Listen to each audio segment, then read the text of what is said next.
मिल ही जाएगी भटकते ही सही, गुमराह तो वो है जो घर से निकलते ही नहीं। नमस्कार दोस्तों, और आज हम फिर से हाजिर हो गए हैं एक नए वीडियो के साथ में।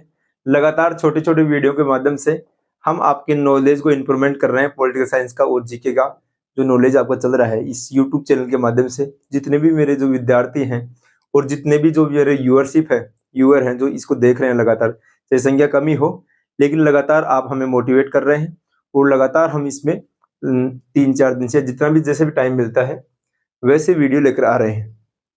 जिस जो हमने लास्ट 2 वीडियो में बात की है वो बात की है स्वतंत्रता के बारे में। स्वतंत्रता क्या है, लिबर्टी क्या है, आजादी क्या है, उसकी बात की थी।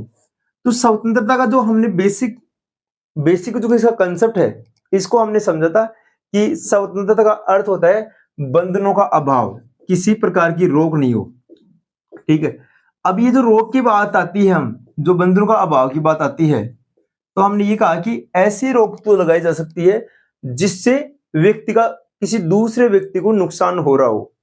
अगर किसी दूसरे व्यक्ति को नुकसान हो रहा है तो ऐसी रोक तो जायज है, लेकिन अगर ऐसी रोक जिससे किसी व्यक्ति के जीवन दूसरा किया जाए या फिर बाद में उसको मूलभूत अधिकार नहीं मिल रहे, रोटी कपड़ा मकान शिक्षा स्वास्थ्य जैसी मूलभूत आवश्यकता से वो जूझ रहा हो, या फिर अपने जो स्वतंत्रता है समानता है इनसे जूझ रहा हो, इनके बारे में हमने बेसिक बात की थी। उसके बाद में हमने लास्ट वाले वीडियो में बात की थी नेल्सन मंडेला और आंग सान सू की का जो स्वतंत्रता के आदर्श के रूप में उनको माना जाता है उसकी बात की थी। आज हम लेकर आ रहे हैं संवैधानिक मूल्य कि जो हमारा, जैसे हमने लास्ट में आपको बताया भी था कि जो हमारे संविधान का आर्टिकल 19 है, आर्टिकल 19 है, जो स्वतंत्रता का अधिकार है वो दिया गया है और अनुच्छेद कौन सा लेकर 19 से लेकर 22 तक। तो इसमें 22 जो 19 नंबर का आर्टिकल है इसमें खूब प्रकार की स्वतंत्रता दी गई है। तो इनको हम एक एक डिस्कस करने वाले हैं। ये आपकी सारी आपके सामने लिखी हुई है। ठीक है, तो पहली जो स्वतंत्रता है, ये जो आर्टिकल है इसका नाम है विचार और अभिव्यक्ति की स्वतंत्रता। विचार क्या होता है, जैसे मान लो कि हम सोचते हैं और ये लगातार आप जैसे मान लो कि अपना पक्ष रखते हो, किस कैसा मत मूल्य है आपका, कैसे विचार हैं आपके, उन विचारों को अगर कोई माने या नहीं माने लेकिन आपको बोलने से रोका नहीं जाएगा। अगर आपको बोलने से रोका जाता है तो ऐसे मान लो कि आप ये कह सकते हैं कि आपकी जो राइट टू स्पीच है उसका उल्लंघन हुआ है। इसमें जो बात करते हैं इसमें भी करीबन पहले तो इसमें 8 प्रकार की स्वतंत्रता की बात की थी, लेकिन एक संपत्ति का अधिकार है, संपत्ति की जो स्वतंत्रता है इसके बारे में जो राइट है ये हमारे संविधान से लैप्स कर लिया गया, इसको हटा लिया गया। और जैसे ही हटाया गया उसके बाद में इसके बारे में ये हमारे पास अब ये नहीं है और इसका 44वां संविधान संशोधन 1978 में इसको हटा दिया गया।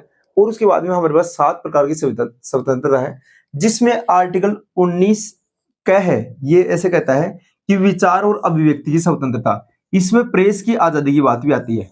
मतलब हमारा जो मीडिया है, जिस प्रकार से आप चैनल देखते हो, आजकल तो खूब सारे यूट्यूबर भी हैं जो पत्रकारिता का काम कर रहे हैं, प्रेस का काम कर रहे हैं, यूट्यूब के माध्यम से, अखबार के माध्यम से, चैनल के माध्यम से, टीवी के माध्यम से लगातार अपने आप को व्यक्त कर रहे हैं, अपने विचार व्यक्त कर रहे हैं सरकार के बारे में, प्रशासन के बारे में, लोगों के बारे में लगातार करते रहते हैं। कई बार इसके बारे में क्वेश्चन भी आता है। तो जैसे एक बार मैं इसमें BHU बनारस हिंदू विश्वविद्यालय में एग्जाम देने गया था, पीजी का इंटर एग्जाम, उसमें पूछा गया था प्रेस की स्वतंत्रता कौन से अनुच्छेद में है, तो हमने इसका आंसर दिया था 19A। इसमें ऑप्शन में आप सही कर सकते हो। इसके बाद में जो 19B है, ये है क्या है, इसका नाम है शांतिपूर्ण सम्मेलन करना। ठीक है, जैसे मान लो कि कहीं भी सभा हो रही है, शांति जैसे धरना और प्रदर्शन होते हैं, तो शांतिपूर्ण सम्मेलन हम कर सकते हैं किसके तहत, आर्टिकल 19B के तहत। और इसमें क्या कहा गया है कि अगर कोई भी शांति और सम्मेलन आप करते हो तो उसकी अनुमति आपको संबंधित थाने अधिकारी से लेनी पड़ती है, और जैसे आपको अनुमति मिलती है उसके बाद में आप कर सकते हो और आप आराम से शांतिपूर्ण सम्मेलन कर सकते हो। जैसे मान लो कि इसके लिए हम एक एग्जांपल और दे सकते हैं कि हमारा जब देश आजाद नहीं हुआ था उस समय 13 अप्रैल 1919 को ऐसे कहते हैं जलियांवाला बाग हत्याकांड हुआ था।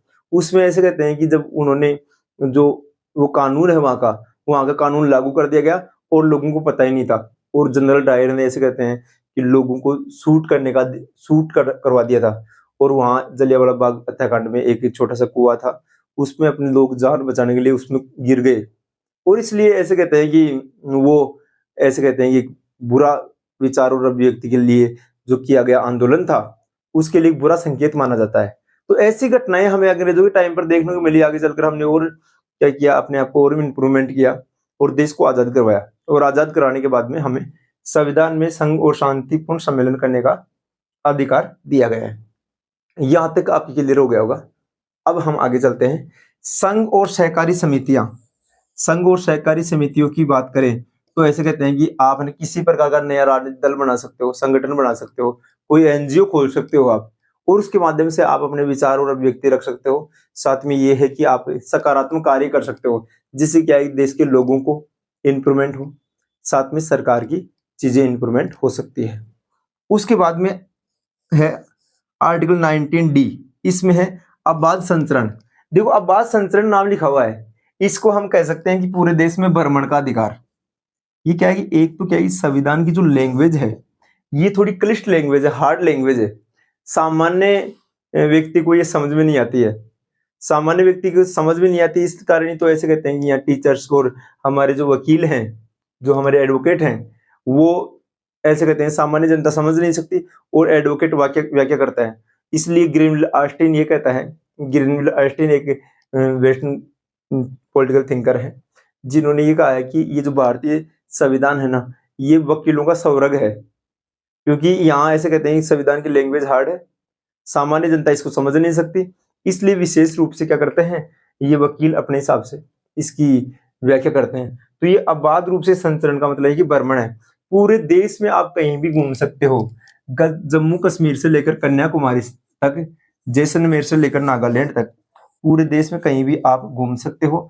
और आप पहले तो क्या है कि जिस जम्मू कश्मीर में भी कुछ ऐसे कहते हैं रिस्ट्रिक्शन थे, लेकिन आज आप क्या कर सकते हो, पूरे देश में कहीं भी घूम सकते हो और कहीं भी आप क्या कर सकते हो, अपनी जमीन ले सकते हो और अपना घर बना सकते हो, अपना व्यापार कर सकते हो, अपना एक संगठन बना सकते हो।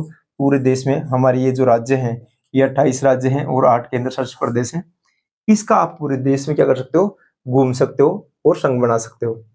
आगे है कि निवास, पूरे देश में कहीं भी आप जमीन खरीद सकते हो, पूरे देश में क्या कहीं भी आप जमीन खरीद सकते हो और साथ में संपत्ति खरीद कर और आप रह सकते हो। अगर आप जैसे मान लो कि आपकी नौकरी कर्नाटक में लग गई, रेलवे में आपकी नौकरी आई है और वहीं आपने जमीन खरीदी, वहीं आप रहने लग गए, तो आपको कोई दिक्कत नहीं आएगी, पूरे देश में कहीं भी आप निवास कर सकते हो। ठीक है। और उसके बाद में ये जो संपत्ति का है, इस संपत्ति का अधिकार को हटा दिया गया है, वो जो ऐसे कहें सरकार के द्वारा जमीन दी जाती थी, ये कंसेप्ट था इसमें। और उसके बाद में व्यापार वाली बात बताई, पूरे देश में आप कहीं भी व्यापार कर सकते हो। ठीक है। जैसे मान लो कि आप कोई भी आपकी जो ब्रांच है, जैसे मान लो कि कोई भी आपका व्हीकल का हो सकता है, या फिर बाद में राबड़ी बनाते हो आप, तो पूरे देश में राबड़ी कराना चाहते हो तो आप पूरे देश में कहीं भी उसकी ब्रांच खोल सकते हो। जैसे जोधपुर मिठाई की दुकान आती है तो उसकी पूरी ब्रांच हमें पूरे विश्व, पूरे देश में और अन्य देशों में भी देखने को मिलती है, अन्य राज्यों में भी देखने को मिलती है। तो इस प्रकार से हमने देखा कि व्यापार का जो कंसेप्ट है ये भी आप कर सकते हो। तो आज हमने देखा आर्टिकल 19 के तहत किस प्रकार से जो स्वतंत्रता है उसको व्यक्त करने का। अब इसमें क्वेश्चन कैसे आता है, क्वेश्चन डायरेक्ट पूछ लेते हैं कि इनमें से मान लो कि अबाध रूप से संचरण का अधिकार कौन से आर्टिकल में दिया गया है, और आर्टिकल ऐसे भी नहीं कि फिर 19 दे देगा, 19 में ये सारे दे देगा, तो एक तो ये आ सकता है। एक ऐसे मिलाने वाला क्वेश्चन आता है, जैसे इस अभिव्यक्ति है इसको डी में दर्शा देगा, वो मिलाने वाले क्वेश्चन आते हैं इसमें। एक क्वेश्चन आएगा डायरेक्ट इसमें क्या है, और एक क्वेश्चन आएगा कि विचार और अभिव्यक्ति है ये किससे जुड़ा हुआ है। ठीक है। तो ये मौलिक अधिकारों से जुड़ा हुआ है, या फिर बाद में directive principle of state policy से जुड़ा हुआ है, मौलिक कर्तव्य से जुड़ा हुआ है। तो इस प्रकार के जो क्वेश्चन है वो हमें देखने को मिलते हैं। उम्मीद करता हूं आपको ये चीजें समझ में आई होगी। लगातार जैसे हमारे पास समय है वैसे वैसे हम आपके लिए वीडियो लेकर आ रहे हैं। आप लगातार इससे जुड़ते रहिए और हंसते रहे और देखते रहे और पढ़ते रहे, और आगे हम नए वीडियो मिलेंगे। नमस्कार।